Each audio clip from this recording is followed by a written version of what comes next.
semuanya, selamat datang kembali di episode terbaru podcast 3 SKS.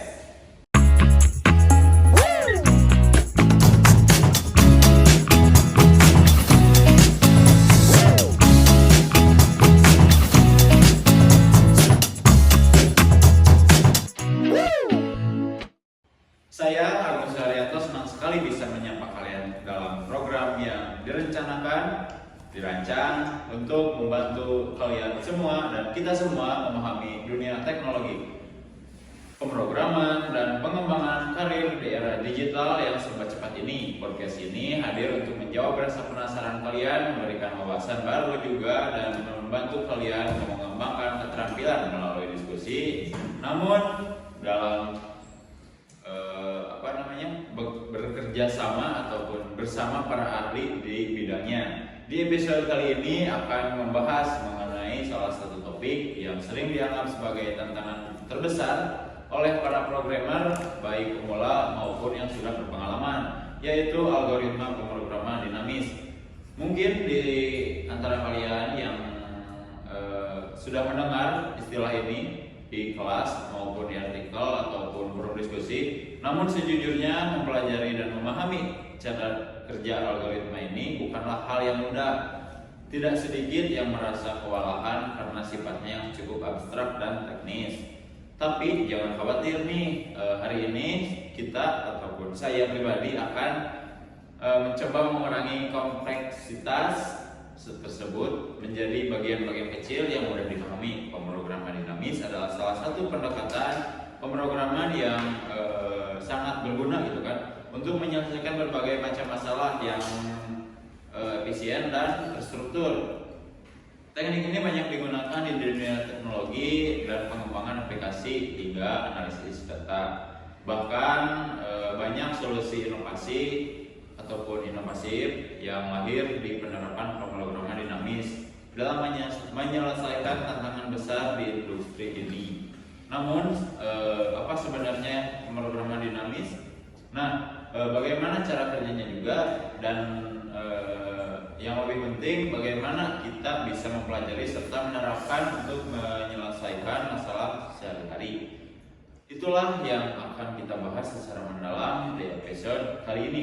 Nah, tentunya saya tidak akan membahas topik yang menantang ini sendirian. Hari ini saya sangat beruntung bisa mengundang seseorang narasumber yang memiliki pemahaman mendalam tentang algoritma ini.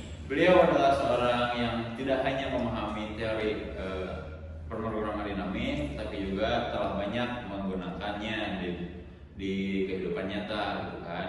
Nah, baik di bidang penelitian maupun aplikasi praktis, saya akan ataupun telah kehadiran beliau yang membuat pembahasan kita hari ini menjadi lebih menarik dan tentunya bermanfaat.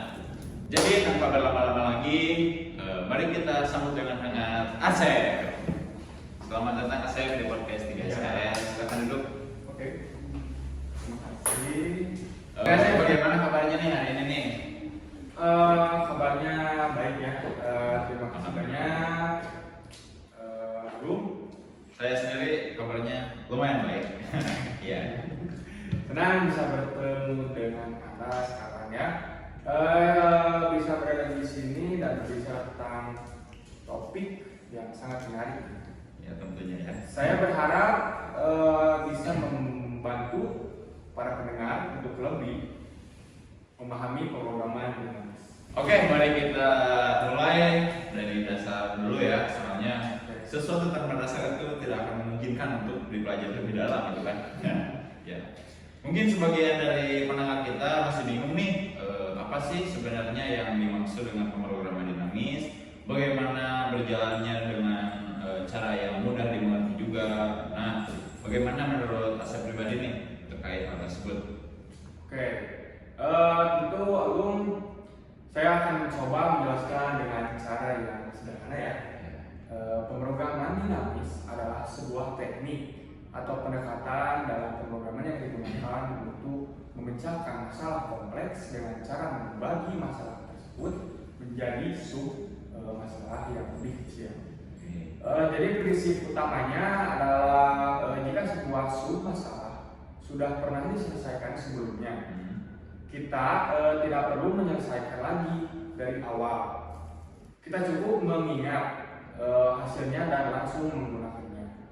Teknik ini sering disebut sebagai memorization atau tabulation. Contohnya, sederhana dari pemrograman dinamis adalah saat kita menghitung bilangan Fibonacci. Jika kita hitung secara manual, misalnya ya, Fibonacci ke 10, kita mungkin menghitung ulang nilai Fibonacci ke 9 dan ke 8 berkali-kali. Dengan pemrograman dinamis, kita menyimpan hasil perhitungan sebelumnya sehingga prosesnya jauh lebih cepat. Jadi ilustrasinya begini ya. Bayangkan kamu menulis resep makanan.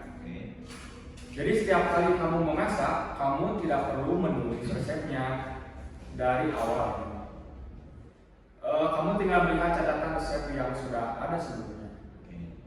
Ini membantu menghemat waktu dan usaha. Jadi gitu. Oke. Secara yang bisa saya tangkap gitu kan, itu nggak beda jauh sama episode kemarin gitu kan. Nah, jadi intinya kita menghindari penghitungan yang berulang-ulang dengan cara menyimpan hasilnya. Tetapi kalau begitu, kenapa sih kita semua orang berlangsung memilih pemrograman dinamis? Bukankah itu solusi yang tampak lebih efisien? Oke. Jadi dari pertanyaan tadi, pemrograman dinamis memang membantu menghindari perhitungan berulang, ya, dengan cara menyimpan hasil submasalah sehingga lebih efisien dalam bentuk kasus. Namun tidak semua orang langsung memilih pendekatan ini karena beberapa alasan. Pertama, pemrograman dinamis hanya cocok untuk masalah tersebut, yaitu yang memiliki submasalah tumpang tindih dan sifat optimal substruktur. Jika masalah tidak memiliki karakteristik ini, pendekatan lain lebih cocok. Oke, jadi yang kedua, teknik ini sering membutuhkan memori tambahan untuk menyimpan hasil submasalah. Pada masalah besar, kebutuhan memori bisa menjadi target besar sehingga membatasi penggunaannya. Oke, jadi yang ketiga ya, untuk masalah yang sederhana atau kecil, menggunakan pemrograman dinamis bisa dianggap berlebihan karena pendekatan lain, seperti algoritma langsung atau rekomendasi sederhana. Sudah cukup efisien. Terakhir, implementasi pemrograman dinamis bisa lebih rumit sehingga memerlukan pemahaman mendalam terutama bagi pemula karena alasan tersebut. Tidak semua orang selalu memilih pemrograman dinamis meskipun sangat efisien pada masalah yang kita. Oke, jadi begitu. Wah, menarik sekali ya penjelasannya. Jadi meskipun pemrograman dinamis itu efisien, ya kan, ternyata ada batasannya juga ya. Iya. Nah, berarti untuk menggunakan pendekatan ini kita perlu memastikan dulu, gitu kan, bagaimana sih atau bahwa masalah yang kita hadapi memang sesuai dengan karakteristik pemrograman dinamis itu sendiri kan. Nah, kalau begitu, Asep, bagaimana sih atau bisa nggak sih kasih contoh gitu kan di dunia nyata dalam teknologi atau aplikasi sehari-hari di mana pemrograman dinamis ini benar-benar bermanfaat gitu kan. Tapi saya penasaran nih, jika suatu masalah ternyata tidak memiliki submasalah gitu kan, yang tumpang tindih, berarti pemrograman dinamis justru bisa menjadi tidak efisien dan malah membuang-buang waktu seperti itu kan. Ya. Nah, itu benar-benar membuka wawasan saya untuk untuk lebih kritis dalam memilih pendekatan. Ngomong-ngomong soal teknik lain ya yang lebih efisien, bagaimana dengan algoritma seperti greedy algoritma, terus dalam kondisi apa dan dalam pemrograman dinamis lebih disukai dibandingkan greedy kan? Nah, dan apakah ada suatu situasi di mana greedy sebenarnya lebih baik daripada algoritma dinamis. Oke, tentu ya, saya akan coba jelaskan. Untuk contoh nyata penerapan pemrograman dinamis dalam dunia teknologi dulu ya. Salah satu aplikasi yang sangat umum adalah algoritma pencarian rute tercepat. Seperti yang digunakan dalam aplikasi navigasi, misalnya Google Maps. Dalam hal ini, pemrograman dinamis digunakan untuk menghitung jarak terpendek di antara banyak titik dengan teknik seperti algoritma Lloyd-Warshall atau Bellman-Ford yang mempertimbangkan semua memungkinkan jalur secara efisien. Di sisi lain, jika masalah tidak memiliki submasalah yang tumpang tindih, pemrograman dinamis memang tidak efektif karena justru menambah kompleksitas dengan menyimpan hasil submasalah yang seharusnya tidak perlu. Pada kasus seperti ini, teknik lain seperti algoritma greedy yang bisa menjadi solusi yang lebih efisien. Selanjutnya, algoritma greedy lebih cocok untuk masalah yang memiliki sifat greedy atau choice community, di mana keputusan tersebut di mana keputusan terbaik pada setiap langkah secara lokal juga menghasilkan solusi optimal secara global. Oke, jadi contoh aplikasinya termasuk Huckman coding untuk kompresi data dan minimum spanning tree dalam dirinya. Seperti yang dilakukan oleh algoritma Kruskal atau Prim. Namun, greedy memiliki keterbatasan karena tidak mempertimbangkan hasil dari keputusan sebelumnya. Pemrograman dinamis lebih disukai untuk masalah kompleks seperti knapsack problem atau sekuensi alignment dalam bioinformatika, di mana solusi global tergantung pada kombinasi banyak submasalah, bukan hanya keputusan lokal. Oke, jadi pemilihan algoritma sangat bergantung pada sifat masalah pemrograman dinamis unggul dalam masalah dengan banyak tumpang tindih submasalah. Sementara greedy bekerja sangat baik pada masalah yang memiliki sifat optimal secara lokal. Oke. Jadi pemrograman dinamis ini lebih mendalam ya dari mencari solusi gitu kan. Betul. Sementara greedy lebih cepat dalam bukan dalam apa sih namanya? Sementara greedy itu lebih tepatnya tuh lebih cepat tapi belum tentu optimal. Ya. Nah, menarik untuk saya juga gitu kan. Nah, saya juga penasaran nih dengan aplikasi nyata yang dari pemrograman dinamis. Misalnya dalam dunia industri nih, bagaimana teknik ini digunakan di dunia nyata nih? Oke, jadi contohnya banyak sekali sih. Jadi salah satunya adalah dalam pengolahan teks dan string. Seperti dalam algoritma Levenshtein distance yang digunakan untuk mengukur seberapa mirip dua string teks. Ini penting dalam aplikasi seperti pengenalan suara atau bahkan dalam sistem pencarian kata yang lebih baik. Pemrograman dinamis juga banyak digunakan dalam bidang bioinformatika, seperti dalam pencocokan urutan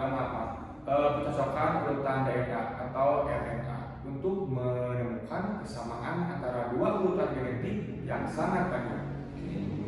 Jadi meskipun masalahnya tampak sederhana, tantangan terbesar ada dua ukuran dan kompleksitas data yang harus diolah. Jadi ternyata pemrograman dinamis ini bukan hanya untuk masalah komputasi yang sederhana, tapi juga untuk masalah besar seperti pencocokan urutan DNA ataupun DNA yang Anda sebutkan tadi. Ya. Ini benar-benar memperluas wawasan kita semua ya, sebagai yang belum terlalu paham nih mengenai algoritma dinamis ya seperti itu. Nah, tapi tentu ya, setiap teknologi pasti ada tantangan tersendiri. Tuh. Apakah tantangan utama yang yang sering dihadapi saat menggunakan program dinamis itu apa? Apakah ada atau enggak sih? Oke. Jadi tantangan terbesar adalah penggunaan memori yang tinggi. Oke. Pemrograman dinamis membutuhkan kita untuk menyimpan hasil perhitungan sum masalah. Dan jika masalahnya sangat besar, kita bisa berisiko kehabisan memori. Ini tentu jadi masalah besar sih, terutama ketika kita bekerja dengan perangkat keras yang terbatas. Selain itu, ada juga tantangan dalam perencanaan algoritma yang efisien. Walaupun pemrograman dinamis menjadikan efisien waktu, kita harus benar-benar tahu kapan dan bagaimana penyusun solusi yang benar. Oke, jadi secara garis besar sebenarnya pemrograman dinamis ini tidak jauh berbeda sama episode kemarin. Ya. Nah, meskipun kita mendapatkan efisiensi dalam waktu komputasi, memori justru bisa menjadi masalah yang lain gitu kan. Di sini tantangan terbesar datang. Tapi jika masalah tersebut besar, apakah kita nih sebagai user gitu kan ataupun sebagai pengguna bisa melakukan optimisasi gitu kan, optimisasi memori dalam pemrograman dinamis. Terus adakah teknik tertentu yang bisa digunakan dalam pemrograman dinamis tersebut gitu? Pasti tentu saja sih. Jadi ada beberapa teknik yang digunakan untuk mengoptimalkan penggunaan memori. Salah satunya adalah space optimization. Teknik ini memungkinkan kita untuk menyimpan hanya informasi yang diperlukan dan menghapus data yang tidak digunakan lagi. Jadi misalnya kita bisa menggunakan hanya 2 baris array untuk menghitung hasil pemrograman dinamis. Alih-alih menyimpan seluruh tabel, ini sangat membantu untuk mengurangi penggunaan memori. Dan selain itu, teknik lain yang digunakan adalah tabulation yang memungkinkan kita untuk menghindari rekursi dan bekerja secara iteratif, sehingga lebih hemat memori dan akhirnya lebih efisien. Oke. Berarti lebih sedikit kreativitas ya. Kita untuk menghemat banyak memori. Nah, itu sangat membantu kita harus menangani masalah yang besar. Terakhir, kalau ada pendengar yang baru gitu kan ingin memulai belajar pemrograman dinamis nih, terus apa yang harus mereka lakukan? Adakah langkah-langkah atau sumber daya yang bisa mereka temui untuk membantu mempelajari kasus tersebut kan? Nah, baiklah. Sekarang kita akan masuk ke bagian yang paling menarik, yaitu studi kasus ya kan. Biasanya nih studi kasus seperti ini banyak mengundang kontroversi yang menarik gitu kan. Nah, di sini kita akan melihat bagaimana algoritma pemrograman dinamis dapat diaplikasikan untuk memecahkan masalah di dunia nyata. Untuk memulai, saya ingin bertanya nih pada saudara Asep, apakah ada contoh konkret yang sering Anda temui dalam pekerjaan ataupun penelitian menggunakan pemrograman dinamis? Oke, tentu saja saudara Agung, salah satu contoh yang sangat terkenal adalah knapsack problem. Yang sering digunakan dalam pengambilan keputusan. Jadi bayangkan saja Anda memiliki sebuah tas dengan kapasitas terbatas dan sejumlah barang dengan berat dan nilai tertentu. Tujuan Anda adalah untuk memilih barang-barang yang akan dimasukkan ke dalam tas tersebut sehingga nilai total maksimalnya tanpa melebihi kapasitas tas. Ini adalah contoh masalah yang dapat diselesaikan dengan pemrograman dinamis. Karena masalah ini memiliki submasalah yang tumpang tindih, yaitu pilihan barang yang harus dipilih untuk setiap kapasitas yang berbeda. Sepertinya saya pernah mendengar tentang knapsack problem ya, tapi mendengarnya langsung dari narasumber yang ahli, benar-benar memberi apa ya, kesan baru gitu kan. Jadi pada masalah knapsack ini kita sebenarnya harus memecahkan masalah besar yang apa ya, biar masalah yang besar itu menjadi masalah-masalah kecil yang lebih kecil gitu kan. Misalnya bagaimana kita untuk memilih barang untuk kapasitas tertentu dan penyimpanan. Jadi betul sekali ya saudaraku. Ya. Jadi di pemrograman dinamis kita menyelesaikan masalah knapsack ini dengan cara membuat tabel yang menyimpan hasil perhitungan untuk setiap prestasi yang mungkin. Oke, jadi setiap entry dalam tabel mewakili nilai maksimal yang dapat dicapai dengan kapasitas tertentu. Jadi alih-alih menghitung ulang solusi untuk setiap submasalah, kita menyimpan hasilnya untuk digunakan kembali ketika diperlukan. Ini memungkinkan kita untuk menyelesaikan masalah ini dalam waktu yang jauh lebih efisien daripada pendekatan brute force yang akan menghabiskan waktu lebih lama karena menghitung setiap kemungkinan kombinasinya. Oke, cukup menarik ya pembahasannya. Jadi itu sangat membantu untuk masalah yang apa ya, yang banyak pilihan dan kombinasi ya kan. Ya. Tapi apakah hanya ini gitu kan yang berlaku untuk masalah seperti knapsack saja atau bisa diterapkan di berbagai bidang lain? Nah, untuk penerapan apakah ada aplikasi yang lebih menantang selain yang Anda sebutkan tadi gitu? Ya, tentu saja pemrograman dinamis tidak hanya untuk knapsack. Oke. Salah satu aplikasi lainnya yang sangat menantang adalah Long Common Subsequence atau LCS. Jadi misalnya dalam pengolahan teks atau pengenalan pola, kita sering kali untuk perlu membandingkan dua urutan data yang mencari sekuensi terpanjang yang mereka memiliki bersama. Ini sangat penting dalam aplikasi seperti perbandingan file atau pencarian data dalam sistem database. Misalnya, masalah LCS adalah contoh klasik yang bisa diselesaikan dengan pemrograman dinamis. Oke, wow, sepertinya sangat menarik banget nih. Saya baru tahu kalau ini bisa digunakan untuk apa ya, membandingkan urutan teks. Jadi ketika kita ingin menghadapi dua teks yang panjang, kita bisa menggunakan pemrograman dinamis untuk mencari kesamaan antara keduanya tanpa harus membandingkan setiap pasangan huruf secara langsung kan. Tepat sekali. Dengan pemrograman dinamis kita dapat memecahkan masalah ini dengan membangun sebuah matriks dua dimensi. Jadi setiap sel dalam matrik tersebut menyimpan panjang subsekuensi terpanjang yang digunakan hingga titik tertentu.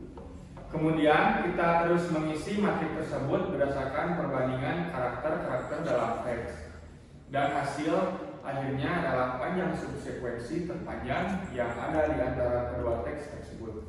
Oke.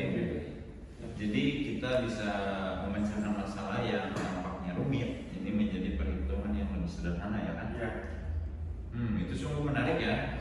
Tapi tentunya ada tantangan dalam aplikasi nyata seperti ini. Misalnya bagaimana kita mengoptimalkan waktu komputasi ketika teks yang dibandingkan sangat panjang. Itu benar sekali sih, Saudara Agung. Salah satu tantangan utama adalah stabilitas. Ketika panjang teks semakin besar, maka ukuran matrik yang perlu kita hitung juga meningkat secara eksponensial. Untuk masalah besar, ini bisa menjadi sangat memakan waktu dan ruang memori. Jadi oleh karena itu, kita seringkali menggunakan teknik optimisasi seperti space reduction yang telah kita bahas sebelumnya untuk mengurangi penggunaan memori dan membuat proses lebih cepat. Jadi selain itu, pemrograman dinamis juga bisa sangat lambat jika masalah yang dihadapi tidak memiliki submasalah yang jelas. Itu sebabnya penting untuk memverifikasi bahwa masalah yang kita coba selesaikan benar-benar cocok dengan pendekatan dinamis.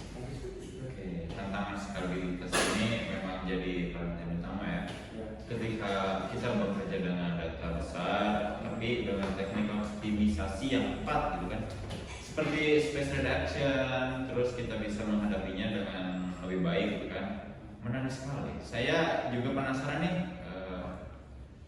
apakah ada memiliki contoh lain yang menunjukkan peranan pemrograman dinamis di dunia industri menurut Anda pribadi? Oke, di dunia industri ya. Iya. Benar sekali sih, tantangan stabilitas memang selalu menjadi masalah utama ketika bekerja dengan data besar. Namun, seperti yang Anda sebutkan, teknik optimisasi seperti space reduction bisa sangat membantu, terutama ketika memori menjadi terbatas. Terkait di dunia industri ya. Iya. Benar sekali sih, tantangan stabilitas memang selalu menjadi masalah utama ketika bekerja dengan data besar. Namun, seperti yang Anda sebutkan, teknik optimisasi seperti space reduction bisa membantu terutama ketika memori menjadi terbatas. Oke. Terkait dengan contoh pemrograman dinamis di dunia industri, salah satu contoh menarik adalah dalam perencanaan. Mungkin bukan perencanaan ya, menjadi perencanaan gitu kan, perencanaan produk ya. Mungkin perencanaan produk Oke. dan manajemen rantai pasokan. Oke. Jadi misalnya dalam masalah inventory management, di mana perusahaan perlu menemukan cara terbaik untuk mengelola stok barang dengan memperhitungkan biaya menyimpan.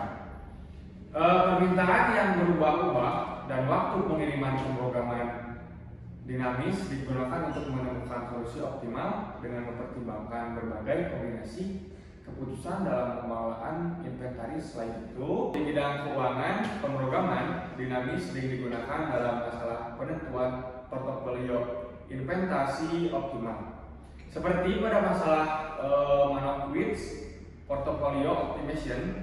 Dalam hal ini, pemrograman dinamis membantu menentukan kombinasi saham terbaik yang harus dimiliki untuk memaksimalkan keuntungan dan meminimalkan risiko dengan memperhitungkan fluktuasi harga saham seiring waktu. Penerapan lain yang sangat relevan penerapan lain yang sangat relevan adalah dalam optimasi jaringan telekomunikasi, di mana pemrograman dinamis digunakan untuk mengoptimalkan jalur komunikasi antara berbagai titik, memastikan data dapat dikirim dengan cepat yang paling efisien, baik dari segi waktu maupun biaya. Jadi, di dunia industri, pemrograman dinamis sering digunakan dalam berbagai bidang yang memerlukan pengambilan keputusan optimal dalam situasi yang kompleks dan dinamis, dengan mempertimbangkan banyak variabel dan batasan. Oke. Saya sebenarnya bisa ya, nggak apa-apa itu meskipun panjang, cuman penjelasannya kan rinci gitu kan, membuat pendengar itu menjadi paham nih apa sih program dinamis tersebut gitu kan. Saya semakin terkesan nih dengan berbagai penerapan program dinamis di dunia industri. Terus juga ternyata saya baru tahu juga teknik ini benar-benar bisa digunakan untuk banyak sektor juga ya kan, yang tadi Anda sebutkan, dari perencanaan, produksi hingga keuangan dan telekomunikasi juga. Pemrograman dinamis ini bisa sangat bermanfaat bagi masyarakat umum juga gitu kan, dalam penyelesaian masalah kompleks dan banyak variabelnya juga ya kan. Menarik, bagaimana teknik ini bisa digunakan untuk mengoptimalkan inventaris di dunia manufaktur ataupun menentukan portofolio. Menarik sekali, bagaimana teknik ini bisa digunakan untuk mengoptimalkan inventaris di dunia manufaktur ataupun menentukan portofolio investasi itu tadi sedikit kan, yang paling efisien gitu kan. Ini benar-benar membuka wawasan saya pribadi tentang betapa luasnya aplikasi pemrograman dinamis dalam kehidupan sehari-hari. Terima kasih banyak atas penjelasannya, Asep. Dengan begitu banyaknya penerapan di bidang ini, apakah Anda bisa memberikan saran ataupun tips nih buat para pendengar, juga untuk para pemula nih yang ingin mempelajari program dinamis,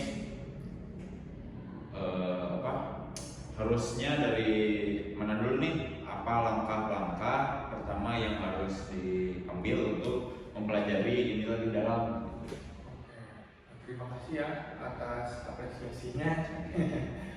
Senang bisa berbagi wawasan tentang pemrograman dinamis dan bagaimana penerapannya di berbagai bidang industri. Jadi untuk para pemula yang ingin memulai dengan pemrograman dinamis, ada beberapa langkah yang bisa diambil. Yang pertama adalah mulai dengan pemahaman konsep dasar. Langkah pertama adalah memahami konsep dasar pemrograman dinamis seperti sub masalah, tumpang tindih, dan optimal substruktur. Cobalah untuk memahami secara teori mengapa dan kapan pemrograman dinamis digunakan. Anda bisa mulai dengan contoh masalah sederhana seperti Fibonacci, sekuensi, atau coin change problem. Banyak sumber daya di internet, baik itu artikel atau video tutorial yang menjelaskan ini dengan sangat jelas. Yang kedua, berlatih dengan masalah klasik. Setelah memahami dasar konsep, langkah berikutnya adalah mengerjakan masalah klasik yang sering muncul dalam pemrograman dinamis. Masalah-masalah seperti knapsack problem, long common subsequency, atau matrix change multiplication adalah contoh yang sangat untuk melatih keterampilan pemrograman dinamis. Platform seperti LabCon, HackerRank, atau Canvas menyediakan banyak tantangan yang dapat membantu mengasah kemampuan Anda. Yang ketiga, fokus pada optimasi. Setelah menguasai dasar pemrograman dinamis, tahap berikutnya adalah mempelajari teknis optimasi seperti space optimization.